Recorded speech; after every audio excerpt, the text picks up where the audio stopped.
اعوذ باللہ من الشیطان الرجیم بسم اللہ الرحمن الرحیم۔ آدم علیہ السلام کے بعد 1000 سال تک توحید پر قائم رہنے کے بعد ان لوگوں میں بت پرستی اس طرح شروع ہوئی کہ ان برے لوگوں میں بعض نیک لوگ بھی تھے۔ یہ برے لوگ ان نیک لوگوں سے بہت محبت کرتے تھے اور ان سے تقرب حاصل کرتے تھے، ان کی شان میں بہت مبالغہ کرتے تھے، جیسا کہ آج کل بعض لوگ علماء اور صالحین کی مدح سرائی میں زمین و آسمان کے قلابے ملاتے ہیں۔ یہی چیز بعد میں شرک کا ذریعہ بنی۔ امام بخاری رحمت اللہ علیہ نے سورہ نوح آیت 23 میں اللہ کے فرمان اور انہوں نے کہا کہ ہرگز اپنے معبودوں کو نہ چھوڑنا اور نہ ود اور سوا اور یغوث اور یعوق اور نصر کو چھوڑنا کی تفسیر کرتے ہوئے ابن عباس رضی اللہ عنہما سے روایت کی ہے۔ وہ فرماتے ہیں کہ یہ نوح علیہ السلام کی قوم کے بعض نیک آدمیوں کے نام ہیں۔ جب وہ فوت ہو گئے تو شیطان نے ان کی قوم کے دل میں یہ بات ڈال دی کہ جہاں وہ حضرات بیٹھا کرتے تھے وہاں ان کے بت بنا کر رکھ دو اور ان کو وہی نام دو جو ان بزرگوں کے تھے۔ انہوں نے ایسا ہی کیا اور پتھر کے بت بنا کر ان کے نام ان بزرگوں والے رکھ دیے۔ اس وقت تو بتوں کی پوجا نہ ہوئی، لیکن جب یہ لوگ فوت ہو گئے اور علم مٹ گیا تب ان کی پوجا ہونے لگی۔ ابن عباس رضی اللہ عنہما فرماتے ہیں نوح علیہ السلام کی قوم کے یہی بت بعد میں عرب میں پوجے گئے اور اللہ تعالی کے فرمان کا یہی مطلب ہے، یعنی ان نیک بزرگوں کے بت بنا لیے گئے اور آہستہ آہستہ ان کی پوجا شروع کر دی گئی اور سب لوگوں نے ایک اللہ کی عبادت سے انکار کر دیا۔ نوح علیہ السلام اکیلے اس دنیا میں موحد اور توحید پرست باقی رہ گئے۔ نوح علیہ السلام کا نسب کچھ یوں ہے: نوح بن لامک بن متو شلح بن ادریس۔ اس طرح ادریس علیہ السلام ان کے پردادا ہوئے۔ اس وقت لوگوں کی عمریں بہت طویل ہوتی تھیں، اس لیے ہم کہہ سکتے ہیں کہ ادریس علیہ السلام کئی 100 سال زندہ رہے اور نوح علیہ السلام 1000 سال سے بھی زیادہ عرصہ زندہ رہے۔ عمریں لمبی ہونے کی وجہ سے ادریس علیہ السلام اور نوح علیہ السلام کے درمیان کافی مدت بنتی ہے، اور اسی مدت کے دوران کفر و شرک نے زور پکڑا اور بتوں کی عبادت شروع ہو گئی۔ تب اللہ تعالیٰ نے نوح علیہ السلام کو زمین میں مبعوث فرمایا۔ ابن عباس رضی اللہ عنہما سے روایت ہے کہ نبی صلی اللہ علیہ وسلم نے فرمایا آدم علیہ السلام اور نوح علیہ السلام کے درمیان 10 قرن تھے۔ ایک قرن 100 سال کا ہوتا ہے۔ آدم علیہ السلام کے 1000 سال بعد تک لوگ توحید پر قائم رہے، پھر آہستہ آہستہ شیطان نے انہیں شرک کے راستے پر ڈال دیا، شرک عام ہو گیا، ایک اللہ کی عبادت بالکل ختم ہو کر رہ گئی۔ تب اللہ نے نوح علیہ السلام کو مبعوث فرمایا، انہوں نے اللہ کی طرف دعوت دی، انہوں نے بہت مشقت اٹھائی، جیسا کہ سورہ نوح میں اللہ فرماتے ہیں اللہ تعالیٰ بخشش اور رحم کرنے والے کے نام سے شروع کرتا ہوں۔ یقیناً ہم نے نوح کو ان کی قوم کی طرف بھیجا کہ اپنی قوم کو ڈراؤ اور خبردار کر دو اس سے پہلے کہ ان کے پاس دردناک عذاب آ جائے۔ نوح نے کہا اے میری قوم، میں تمہیں صاف صاف ڈرانے والا ہوں کہ تم اللہ کی عبادت کرو اور اس سے ڈرا کرو اور میرا کہنا مانو، تو وہ تمہارے گناہ بخش دے گا اور تمہیں ایک وقت مقررہ تک چھوڑ دے گا۔ یقیناً اللہ کا وعدہ جب آ جاتا ہے تو موقوف نہیں ہوتا، کاش تمہیں سمجھ ہوتی۔ نوح علیہ السلام تبلیغ کے سلسلے میں سخت محنت کرتے، دن رات لوگوں کے گھروں اور ان کے اجتماعات میں جا جا کر انہیں دعوت دیتے۔ آپ انہیں اعلانیہ اور پوشیدہ طور پر دعوت دیتے، یہاں تک کہ دعوت دیتے دیتے انہیں 950 سال گزر گئے، لیکن سوائے چند لوگوں کے کوئی ایمان نہ لایا۔ تب انہوں نے اللہ سے دعا کی اے میرے اللہ، میں نے اپنی قوم کو دن رات تیری طرف بلایا، لیکن میرے بلانے سے یہ اور زیادہ بھاگنے لگے۔ انہوں نے اپنے کانوں میں انگلیاں ٹھونس لیں، اپنے اوپر کپڑے اوڑھ لیے اور کہنے لگے ہم تیری شکل دیکھنا نہیں چاہتے۔ میرے اللہ، یہ لوگ تیری باتیں سننا پسند نہیں کرتے۔ میں نے پھر بھی ان سے کہا اپنے مالک سے بخشش طلب کرو، وہ بڑا بخشنے والا ہے۔ اس وقت نوح علیہ السلام کی قوم میں ایک بادشاہ تھا، وہ بہت مغرور تھا۔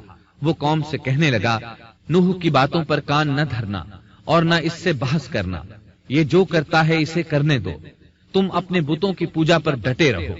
چنانچہ لوگوں نے نوح علیہ السلام کی باتوں کی طرف سے کان بند کر لیے، اپنے بادشاہ کی بات پر عمل کرنے لگے۔ تب نوح علیہ السلام نے اللہ سے فریاد کی اے پروردگار، یہ میرا کہنا نہیں مانتے، ان لوگوں کی سنتے ہیں جن کی اولاد اور مال نے انہیں فائدہ تو نہ دیا، الٹا نقصان پہنچایا، اور انہوں نے میرے ساتھ بڑا داؤ کیا، یعنی دوسروں کو میرے درپے کر دیا، خود بھی مجھے ستانے میں کوئی کسر نہ چھوڑی، اور آپس میں ایک دوسرے سے کہنے لگے اپنے دیوتاؤں کو نہ چھوڑنا، نہ ود اور نہ سوا اور نہ یغوث اور نہ یعوق اور نہ نصر کو چھوڑنا۔ ان لوگوں نے بہت سے لوگوں کو گمراہ کر ڈالا، اور پروردگار تو ایسا کر کہ یہ ظالم اور زیادہ گمراہ ہو۔ اس طرح نوح علیہ السلام نے 950 سال دن رات لوگوں کو اللہ کی طرف بلایا، لیکن اتنے طویل عرصہ میں صرف 80 کے قریب لوگ مسلمان ہوئے، اور ان ایمانداروں کی اکثریت فقراء، مساکین، ناتواں اور غلام قسم کے لوگوں پر مشتمل تھی، جن کی معاشرے میں کوئی حیثیت نہیں ہوتی۔ مشکل سے 10 ایماندار ایسے ہوں گے جو شرف و جاہ کے مالک ہوں گے۔ چنانچہ نوح علیہ السلام کے مغرور سرداروں نے جب اس صورتحال کو دیکھا تو اکٹھے ہو کر نوح علیہ السلام کے پاس آئے اور کہنے لگے، اے نوح، ہم چاہتے ہیں تیری باتیں سنیں اور لوگوں کو بھی تیری باتیں سننے کی ترغیب دیں اور سب تجھ پر ایمان لے آئیں، لیکن اس سے پہلے ہماری ایک شرط ہے، یہ کہ آپ کے حلقے میں جو یہ ذلیل اور حقیر لوگ آ گئے ہیں انہیں دھکے دے کر اپنے پاس سے نکال دے، اس لیے کہ ہم اپنی قوم کے سردار، چودھری اور مقام و مرتبے والے لوگ ہیں، اس لیے ہم ان فقیر لوگوں کے پاس نہیں بیٹھ سکتے۔ اگر آپ انہیں نکال دیتے ہیں تو ہم ایمان لے آئیں گے۔ اللہ تعالیٰ نے نوح علیہ السلام کی قوم کے ان سرداروں کی تردید سورہ ہود آیات 27 تا 31 میں کی ہے۔ اللہ تعالیٰ فرماتے ہیں، کافر سردار نوح سے کہنے لگے، ہم تو یہی دیکھتے ہیں کہ تو ہماری طرح ایک آدمی ہے، اور یہ بھی دیکھتے ہیں کہ صرف ان لوگوں نے تیری پیروی کی ہے جو ہم میں رذیل ہیں، وہ بھی اوپر کی عقل سے، اور ہم تو تمہیں کسی بات میں اپنے سے زیادہ نہیں پاتے بلکہ تمہیں جھوٹا خیال کرتے ہیں۔ نوح نے کہا، اے سردارو، بتلاؤ تو صحیح، اگر میں اپنے رب کی طرف سے جو دلیل آئی ہے اس پر قائم ہوا اور اس نے اپنی مہربانی سے مجھے سرفراز کیا اور تم سے وہ چھپی رہی تو کیا زبردستی میں اسے تمہارے سر منڈ دوں گا، حالانکہ تم اس سے بیزار ہو۔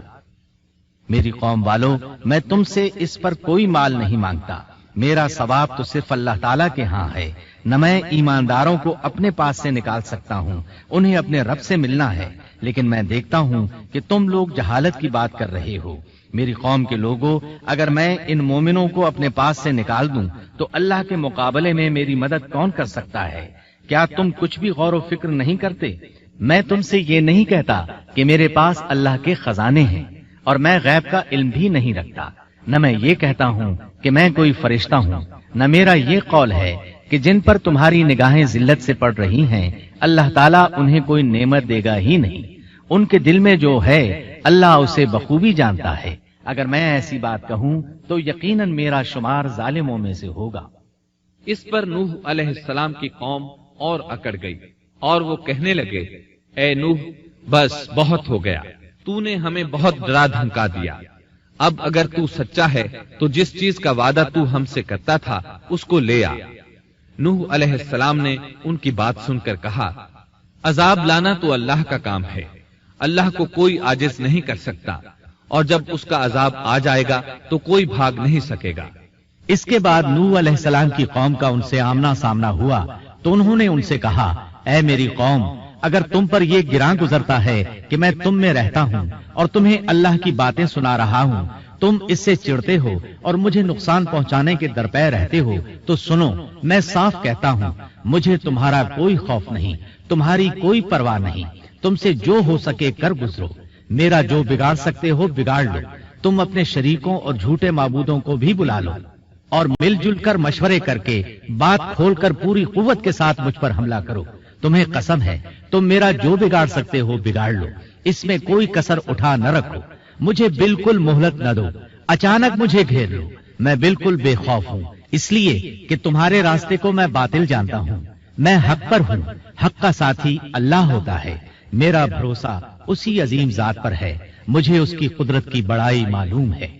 نوح علیہ السلام نے واضح الفاظ میں اپنی قوم کو چیلنج دیا، لیکن کسی میں طاقت نہ ہوئی کہ وہ نوح علیہ السلام کا مقابلہ کر سکے، چنانچہ کہنے لگے، اسے چھوڑ دو، یہ مجنون اور بے وقوف ہے، نعوذ باللہ۔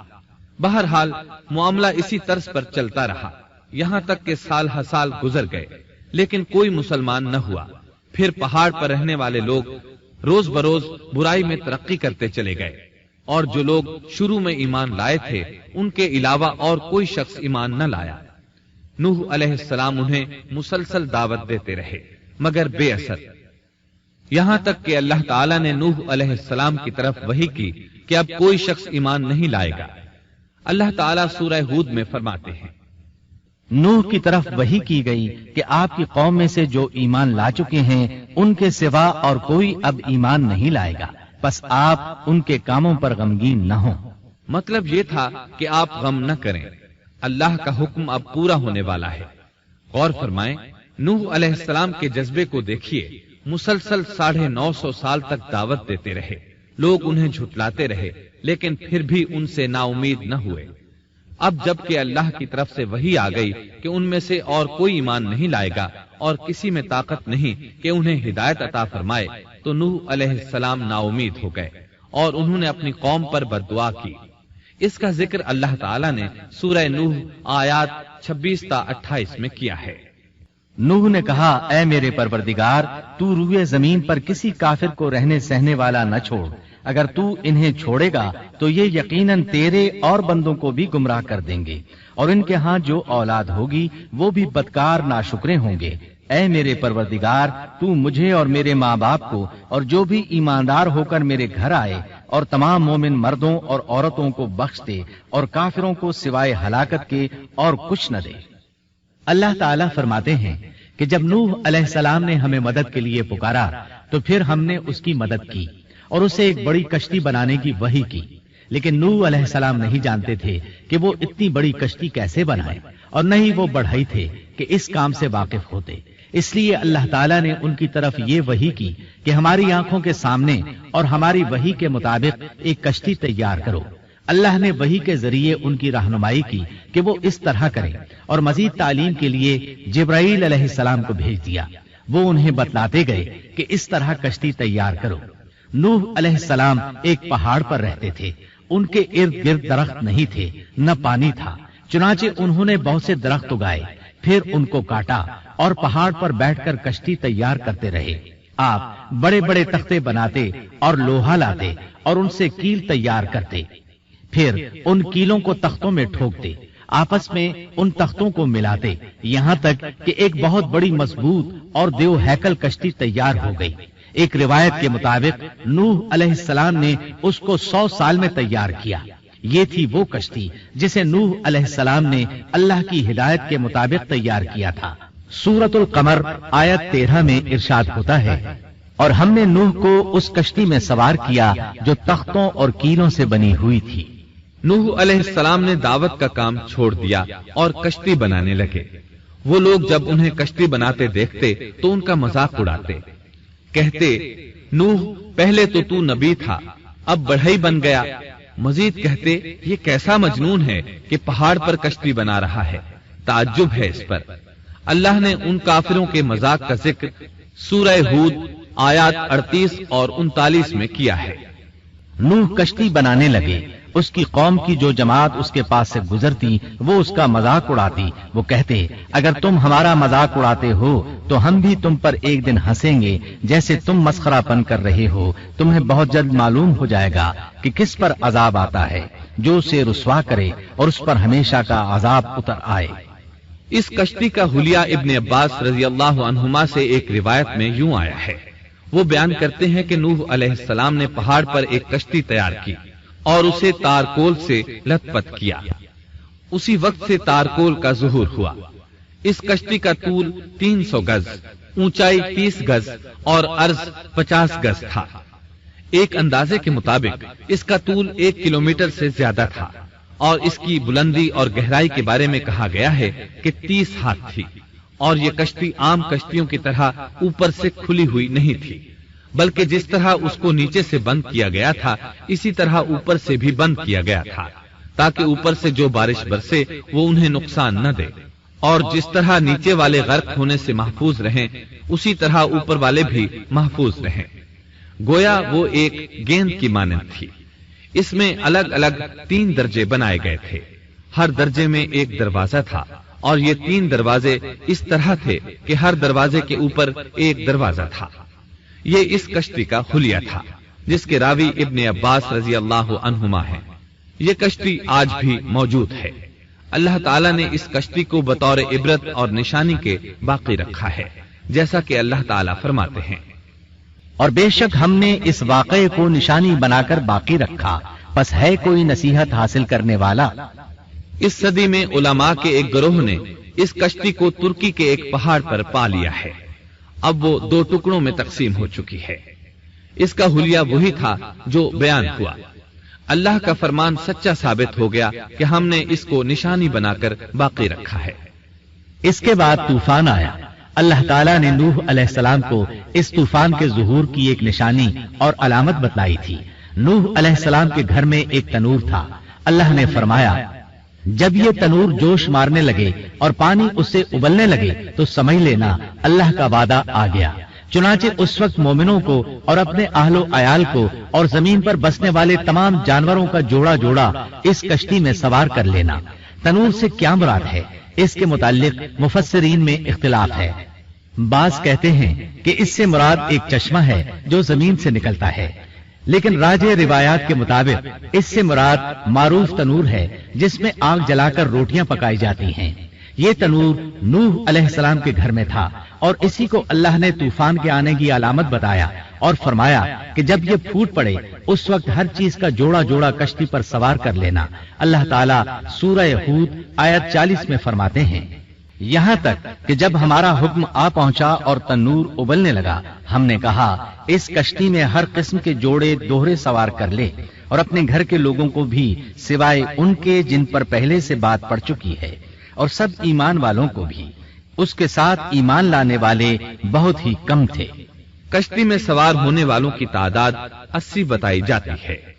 چنانچہ جب تنور جوش مارنے لگا تو نوح علیہ السلام کشتی میں سوار ہو گئے۔ کشتی ان کی بستی میں لوگوں سے دور پہاڑ پر تھی۔ اللہ کی قدرت کہ تمام قسم کے جانور بھی کشتی کے پاس آ گئے۔ نوح علیہ السلام نے انہیں بھی سوار کر لیا۔ اللہ تعالیٰ سورۃ القمر آیات 11 اور 12 میں فرماتے ہیں، پس ہم نے آسمان کے دروازوں کو زور کی بارش سے کھول دیا اور زمین کے چشموں کو جاری کر دیا، پس اس کام پر جو پانی مقرر کیا گیا تھا خوب جمع ہو گیا۔ آسمان سے نازل ہونے والا اور زمین سے نکلنے والا پانی کتنا تھا، اس کا اندازہ اللہ ہی کو ہے۔ بہرحال اس پانی نے زمین پر رہنے والے انسان، چوپائے، حیوانات، غرض ہر چیز کو غرق کر دیا۔ اس بارے میں اللہ فرماتے ہیں، نوح نے اپنی قوم سے تنگ آ کر ہمارے حضور دعا کی، ہم تو ہیں ہی بہترین طور پر دعاؤں کے قبول کرنے والے۔ فوراً ان کی دعا قبول کر لی اور اس تکلیف اور ایذا سے انہیں بچا لیا جو انہیں کفار سے روزمرہ پہنچ رہی تھی، اور ان کی اولاد کو ہم نے باقی رہنے والی بنا دیا، یعنی انہی کی اولاد سے پھر سے دنیا آباد ہوئی، کیونکہ صرف وہی لوگ بچے تھے جو کشتی پر سوار تھے، اور ہم نے ان کا ذکر خیر پچھلوں میں باقی رکھا۔ نوح علیہ السلام پر تمام جہانوں میں سلام ہو۔ ہم نیکی کرنے والوں کو اسی طرح بدلے دیتے ہیں، وہ ہمارے ایماندار بندوں میں سے تھا، پھر ہم نے باقی سب کو غرق کر دیا۔ اللہ مزید فرماتے ہیں، جب پانی میں طغیانی آ گئی تو اس وقت ہم نے تمہیں کشتی میں چڑھا لیا تاکہ اس کو تمہارے لیے نصیحت اور یادگار بنا دیں، تاکہ یاد رکھنے والے کان اس کو یاد رکھیں۔ یعنی پانی اتنا زیادہ ہو گیا کہ اس سے تمام شہر، بستیاں، انسان اور جانور غرق ہو گئے، یہاں تک کہ پانی بلند پہاڑوں سے بھی اونچا ہو گیا، اور اتنے بلند پانی پر یہ کشتی نوح علیہ السلام اور ان کے ساتھیوں کو اپنے دامن میں سمیٹے اللہ کے حکم سے اور اس کی حفاظت میں پہاڑ کی طرح رواں دواں تھی، ورنہ اتنے طوفانی پانی میں کشتی کی حیثیت ہی کیا ہوتی ہے۔ نوح علیہ السلام کشتی میں سوار ہوئے اور انہوں نے اپنے ساتھیوں کو حکم دیا کہ وہ یہ دعا پڑھیں، اللہ ہی کے نام سے اس کشتی کا چلنا اور ٹھہرنا ہے، یقیناً میرا پالنے والا بڑی بخشش اور رحم والا ہے۔ یہی اللہ کا حکم آپ کو تھا کہ جب تم اور تمہارے ساتھی ٹھیک طرح بیٹھ جاؤ تو کہنا، سب تعریف اللہ ہی کے لیے ہے جس نے ہمیں ظالم لوگوں سے نجات عطا فرمائی، اور کہنا کہ اے میرے رب مجھے بابرکت اتارنا اور تو ہی بہتر اتارنے والا ہے۔ اللہ تعالیٰ نوح علیہ السلام کو نصیحت کر رہے ہیں کہ اللہ آپ کو اور آپ کے اہل کو نجات عطا فرمائیں گے۔ کشتی میں نوح علیہ السلام کے کافر بیٹے کے علاوہ تمام گھر والے سوار تھے۔ آپ کے کافر بیٹے کا نام کنعان تھا، وہ ایک طرف کھڑا تھا۔ نوح علیہ السلام نے اسے پکارا، میرے بیٹے اس کشتی میں آ جا اور کافروں کا ساتھی نہ بن، لیکن اس بدبخت نے کہا، میں ابھی کسی پہاڑ کی چوٹی پر پناہ لے لوں گا جو مجھے اس پانی سے بچائے گی۔ نوح علیہ السلام نے کہا، آج اللہ کے حکم سے کوئی بچانے والا نہیں مگر وہی جس پر اللہ رحم کرے۔ باپ اور بیٹے کے درمیان یہ گفتگو جاری تھی کہ ایک طوفانی موج نے اسے اپنی زد میں لے لیا اور اسے غرق کر دیا۔ نوح علیہ السلام سے اللہ نے وعدہ کر رکھا تھا کہ اللہ تعالیٰ اس کے اہل کو نجات عطا فرمائے گا۔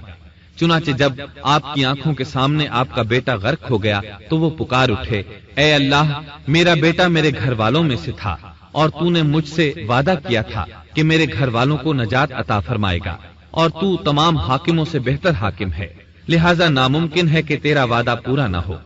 واضح ہو کہ نوح علیہ السلام کا اپنے بیٹے کے بارے میں بات کرنا بطور استفسار تھا، بطور بحث نہیں تھا۔ آپ وضاحت چاہتے تھے۔ اللہ تعالیٰ نے فرمایا، اے نوح، وہ تیرے اہل سے نہیں تھا کیونکہ وہ کافر تھا۔ کفر نسب کو ختم کر دیتا ہے۔ ایک مومن کا دوسرے مومن سے تعلق ایک مسلمان بھائی کے کافر بھائی سے تعلق سے زیادہ بڑا ہے، اور حقیقی اخوت وہ ہے جس کی بنیاد ایمان پر ہو۔ کفر تو نسبی تعلق کو کاٹ دیتا ہے، اس لیے اللہ نے یہ نہیں فرمایا کہ وہ کافر ہے، بلکہ یہ فرمایا کہ وہ تیرے اہل سے نہیں ہے۔ ہمارے لیے بھی یہی حکم ہے، کسی مومن کا کافر کے ساتھ رشتہ نہیں ہو سکتا۔ اس کے ساتھ اللہ نے نوح علیہ السلام کو نصیحت فرمائی کہ آپ ہرگز وہ چیز نہ مانگیں جس کا آپ کو مطلقاً علم ہی نہ ہو، اور ہم آپ کو نصیحت کرتے ہیں کہ جاہلوں میں اپنا شمار کرانے سے باز رہیں۔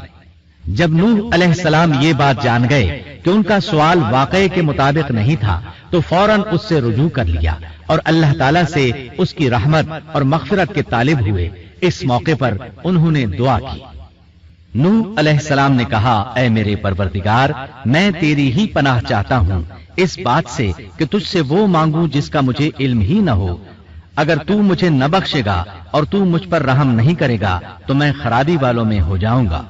یہ دعا انہوں نے مانگی۔ اپنے بیٹے کے متعلق سوال کے علاوہ نوح علیہ السلام نے اللہ تعالیٰ کی کوئی نافرمانی نہیں کی اور نہ اپنے نفس پر کسی نافرمانی کو شمار کیا۔ کشتی نوح علیہ السلام اور ان کے ساتھیوں کو لیے پانی کی موجوں پر بلند ہو رہی تھی، اور زمین پر موجود ہر چیز، انسان، حیوانات، چوپائے، پرندے غرق ہو چکے تھے۔ ان میں کوئی بھی باقی نہیں بچا تھا۔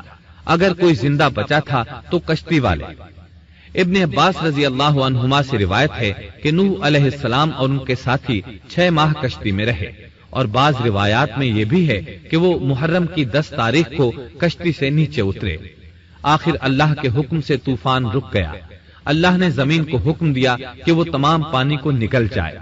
زمین نے سارا پانی نگل لیا، زمین خشک ہو گئی۔ اللہ تعالیٰ سورہ ہود آیت 44 میں فرماتے ہیں، اور فرما دیا گیا کہ اے زمین اپنے پانی کو نگل جا، اور اے آسمان بس کر تھم جا۔ اسی وقت پانی سکھا دیا گیا اور کام پورا کر دیا گیا، اور کشتی جودی نامی پہاڑ پر جا ٹھہری، اور فرما دیا گیا کہ ظالم لوگ اللہ کی رحمت سے دور ہیں۔ کشتی جودی پہاڑ پر جا کر ٹھہر گئی۔ اب انہیں حکم ہوا کہ سلامتی کے ساتھ کشتی سے اتر آئے۔ آپ پر بھی برکت نازل ہوگی، اور ان قوموں پر بھی جو آئندہ آپ کی نسل سے پیدا ہوں گی، اور آپ کی نسل میں سے کچھ لوگ ایسے بھی ہوں گے جنہیں ہم فائدہ تو ضرور پہنچائیں گے، پھر انہیں ہماری طرف سے دردناک عذاب پہنچے گا۔ بہت سی روایات میں یہ بات مذکور ہے کہ نوح علیہ السلام ایک لمبی مدت یعنی 6 ماہ کشتی میں طوفان تھم جانے کا انتظار کرتے رہے۔ آپ نے طوفان کے حالات معلوم کرنے کے لیے ایک کبوتر بھیجا جو واپس آ گیا۔ اسے پاؤں رکھنے کو جگہ نہ ملی۔ اسے دوبارہ بھیجا گیا تو وہ پھر واپس آ گیا۔ چند دن بعد اسے پھر بھیجا گیا تو وہ اپنی چونچ میں زیتون کی ایک ٹہنی لیے ہوئے تھا۔ اس سے نوح علیہ السلام نے معلوم کر لیا کہ پانی زمین سے کچھ ہی اونچا رہ گیا ہے اور درخت وغیرہ اگ چکے ہیں۔ کچھ دن بعد اسے پھر بھیجا گیا۔ اس مرتبہ وہ واپس لوٹا تو اس کے پاؤں خاک آلود تھے۔ نوح علیہ السلام نے سمجھ لیا کہ طوفان رک گیا اور زمین خشک ہو چکی ہے۔ سیرت کی کتب میں یہ واقعہ موجود ہے۔ اسی کی بنیاد پر سیرت نگاروں کا کہنا ہے کہ کبوتر کا آنا سلامتی کی علامت تھا اور اس کی چونچ میں زیتون کی ٹہنی نوح علیہ السلام کی بادشاہت کی طرف اشارہ تھا۔ اس طرح نوح علیہ السلام زمین پر اتر آئے۔ اس وقت اولاد آدم میں سے کوئی انسان سوائے ان لوگوں کے زندہ نہیں بچا تھا۔ جزیرہ عرب، فلسطین اور ان کے ارد گرد کا علاقہ غرق ہونے سے محفوظ رہا۔ ان کے علاوہ تمام زمین غرق ہوئی تھی۔ سب کے سب طوفان کی نظر ہو گئے۔ صرف نوح علیہ السلام سے اولاد پیدا ہوئی اور زمین میں ان کی اولاد کے علاوہ اور کسی کی نسل باقی نہ رہی۔ اسی وجہ سے نوح علیہ السلام کو آدم ثانی اور ابو البشر ثانی کہا جاتا ہے، کیونکہ تمام کے تمام بشر انہی کی طرف منسوب ہیں۔ سورۃ الصافات آیات 75 تا 77 میں اسی طرف اشارہ ہے۔ اور ہمیں نوح نے پکارا تو دیکھ لو کہ ہم کیسے اچھے دعا قبول کرنے والے ہیں۔ ہم نے اسے اور اس کے فرمانبرداروں کو اس زبردست مصیبت سے بچا لیا۔ اس کی اولاد ہم نے باقی رہنے والی بنا دی۔ ایک دوسرے مقام پر اللہ تعالیٰ دیگر امم اور رسولوں کے متعلق کلام کرتے ہوئے فرماتے ہیں، اے ان لوگوں کی اولاد جنہیں ہم نے نوح کے ساتھ چڑھا لیا تھا، وہ ہمارا بڑا ہی شکر گزار بندہ تھا۔ نوح علیہ السلام کے 3 بیٹے تھے، سام، حام اور یافس۔ سام کی نسل زیادہ تر سفید رنگت کی تھی اور بہت کم لوگ ان میں سیاہ فام تھے، البتہ کچھ ان میں گندمی تھے۔ حام کی اولاد کی اکثریت سیاہ فام تھی، ان میں بہت کم لوگ سفید رنگ کے تھے، اور یافس کی اولاد سرخی مائل رنگ کی تھی۔ عرب اور بنو اسرائیل سام کی اولاد ہیں، تمام حبش حام کی اولاد ہیں، ترک اور مشرقی ایشیا کے لوگ یافس کی اولاد ہیں۔ طوفان کے بعد نوح علیہ السلام اللہ کے بندوں میں 350 سال تک زندہ رہے اور وہ اللہ کے قول عبدن شکورن کے مصداق تھے۔ پھر نوح علیہ السلام فوت ہو گئے۔ راجح ترین روایات کے مطابق آپ مکہ میں دفن ہوئے، ایک دوسری روایت کے مطابق آپ لبنان میں دفن ہوئے۔